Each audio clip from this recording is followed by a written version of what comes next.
Hey everyone, we're getting ready to head on a road trip. Why don't you come along? This will be fun.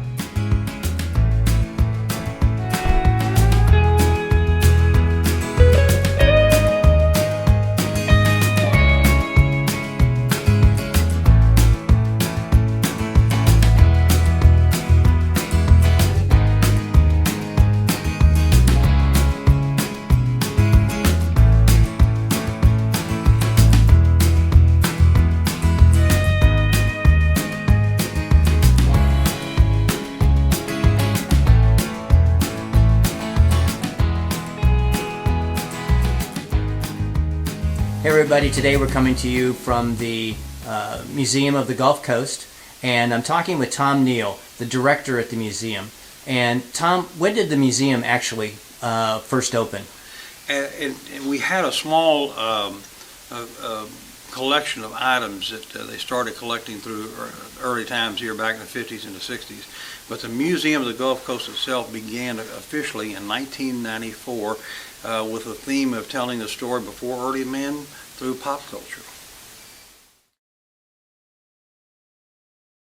All right, everybody, this is Brittany, and Brittany is going to be our tour guide for today through the Museum of the Gulf Coast. What are we looking at here first? So we are actually looking at some of our wildlife here that's in Port Arthur. A lot of people that come out of state don't know that we have quite a bit of alligators here. But this particular alligator has an amazing story. So he actually was shot by a hunter and put here in our museum for display and teaching purposes, but he has a story. So this hunter went out during alligator season and shot at an alligator, pulled it into his boat. To realize that the alligator was actually still alive, it threw him out of his boat, and he was terrified to go back until next season. So next year he went again and he pulled an alligator that he had shot into his boat, and when he went to tag it at the end of the tail, he realized it was the same one from last year. So this next part of our mural is showing the Columbian mammoth here being hunted by these Paleo Indians. There's not much known about Paleo Indians, except we do find a lot of their arrowheads. They are called Clovis tip point arrowheads, named after Clovis, New Mexico.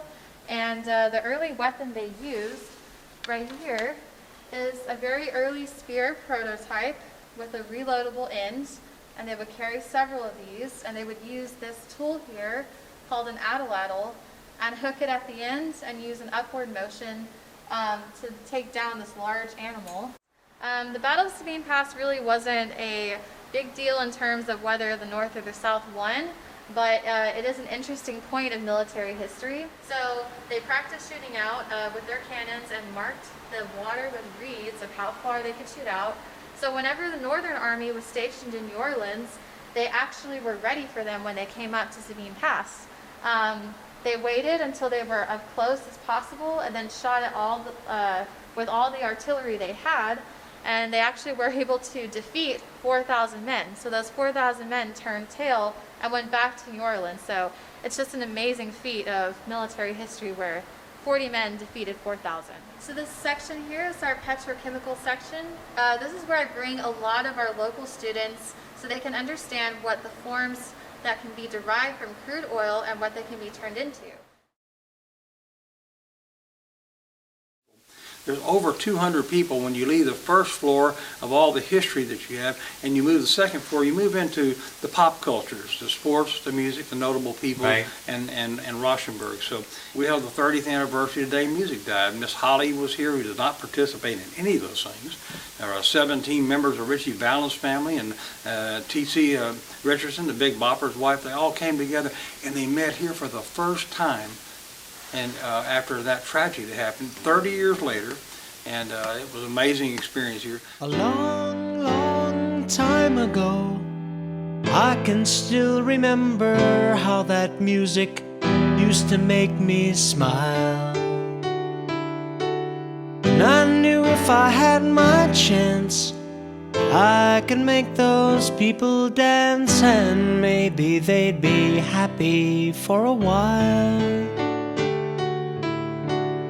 February made me shiver with every paper I deliver. Bad news face on the doorstep.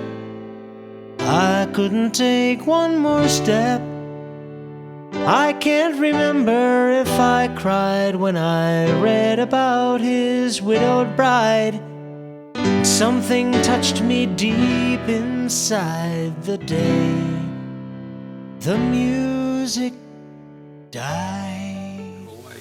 We had a lady who got the very first Academy Award, Oscar, for color costume designing with The Adventures of Don Juan. Anthony Quinn was in this thing, and we have been able to, with the help of Evelyn Keyes, Sue Ellen from Gone with the Wind, who was born in Port Arthur, she helped us get that Oscar, who got the thing originally. She was the last family member, so all that goes back to the Academy. And so when Leah Rhodes passed away, they had it back. We couldn't get them to give us a time of day to see if we could incorporate it into an exhibit here.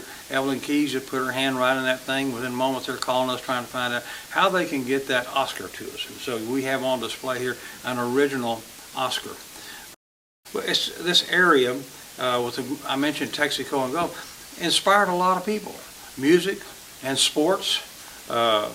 They had Jimmy Johnson, who's just now in the now the NFL Hall of Fame, and very well-known coach with Dallas Cowboys, and a commentator. And you've got Bum Phillips and Wade Phillips and Jamal Charles and Little Joe Washington, Bubba Smith. The list goes on. Steven Jackson, a basketball player. Kendrick Perkins played for the Boston Celtics. He left high school, straight out of high school, and went into the Boston Celtics, and he provided us with his 2008 championship Boston Celtics ring. And so we have all kinds of little artifacts like this telling the story about these people. Busted flat in Baton Rouge, waiting for a train, when I was feeling near as faded as my jeans. Bobby thumbed a diesel down just before it rained and wrote a song away to New Orleans. I pulled my harpoon out of my dirty red bandana. I was playing soft while Bobby sang the blues. Windshield wipers slopping time. I was holding Bobby's hand in mine. We sang. We've added kiosks to our area. We've added these electronic things, a better way to tell the story, and it's also because we're having so many people, we're having to buy back some real estate, and so we make room for new people to come in. We put them all on this kiosk like this, and you're able to punch into this thing. And if you want to know about Frances Fisher, people will know her from the Titanic, a lot of other things she's been in. She was in the Steno pool at an area refinery in Orange, Texas, 16 miles up the road. Kelly Asbury, the kids always love Kelly. He's an animator. Toy Story, Little Mermaid, Romeo and Juliet. Grew up right here in this area, and he always likes to talk to our kids. We have a video of him that you go into, and you can see Kelly talk to the students and talk, and you get information about this. You also have another aspect of this is like our Congressional Medal of Honor winner, Lucian Adams. And you're able to go in and learn about this. He actually cut the ribbon on the D-Day Museum in New Orleans. It was known as that then. It's now known as the World War II Museum because it covers both sides of it. And you drop in the videos and you get to see him tell the story about what happened and how he got the Congressional Medal of Honor. And so it just goes on and on, but it just opens up the possibilities. Now, I've lived here all my life, and I am stunned, even growing up in this, of just seeing all the accomplishments that people have come from this area. I only have to tell you from what people tell us, they've never seen a place like this, and this is people coming from all over the world. And you better plan to have some extra time on your hands, because this will not be a 45-minute flash in, flash out. So you may not have heard of the Museum of the Gulf Coast, but after you come here, you won't forget it. Thanks for joining us on this episode of Second Act Escapes. Until next time, enjoy living your retirement outside the box.